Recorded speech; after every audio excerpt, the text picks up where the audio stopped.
Desde a abolição da escravatura, os estados do Sul mantinham leis estaduais que estabeleciam a segregação racial. Era a doutrina do iguais, mas segregados.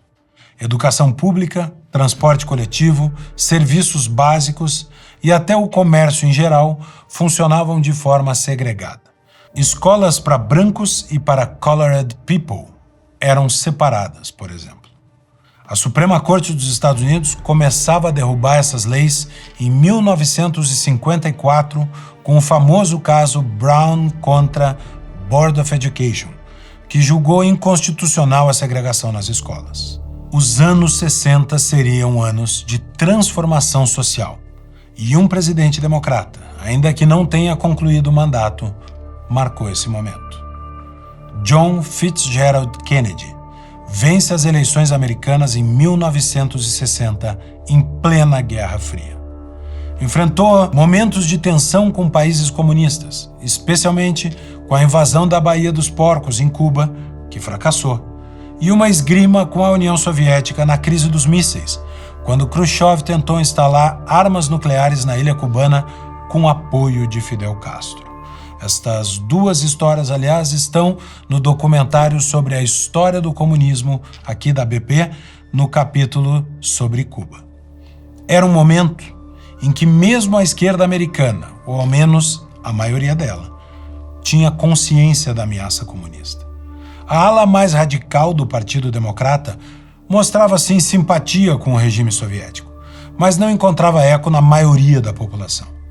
Até hoje, um dos presidentes mais icônicos dos Estados Unidos, Kennedy lançou a corrida à Lua, travou a Guerra do Vietnã, enfrentou a União Soviética, enquanto no plano doméstico apoiou o movimento dos direitos civis, a etapa final do processo de construção da igualdade racial perante a lei nos Estados Unidos. Eleito com 70% dos votos dos negros, Kennedy apresentou em junho de 1963 a Lei dos Direitos Civis, que proibia nacionalmente a discriminação com base em raça, cor, religião, sexo ou origem nacional.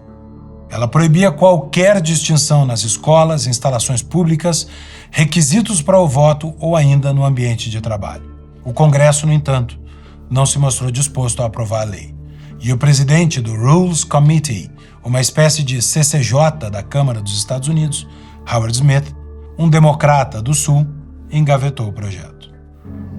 O maior fato político dos anos 60 na América mudaria o destino desta lei. Em 22 de novembro de 1963, em um desfile em carro aberto por Dallas, Texas, John Kennedy é assassinado a tiros em meio a uma procissão. A cena do crime, com Jacqueline Kennedy tentando em vão socorrer o marido, é uma das mais vistas de toda a história política do Ocidente. A comoção nacional da morte do presidente, um assassinato político, mudou o espírito do Congresso, que no ano seguinte aprovaria a lei proposta por Kennedy. Muitos dizem que hoje Kennedy seria um republicano, especialmente por suas posições contrárias ao comunismo e à União Soviética. Mas seu legado apagaria a mancha da defesa da escravidão pelos democratas e asseguraria o domínio político sobre a maioria da população negra americana que perdura até hoje. Kennedy transformou o partido que foi contra a libertação dos escravos no partido que defendeu a igualdade racial. Ao mesmo tempo, os republicanos que lutaram pela abolição tornaram-se cada vez mais distantes do eleitorado negro até chegados os anos 2000.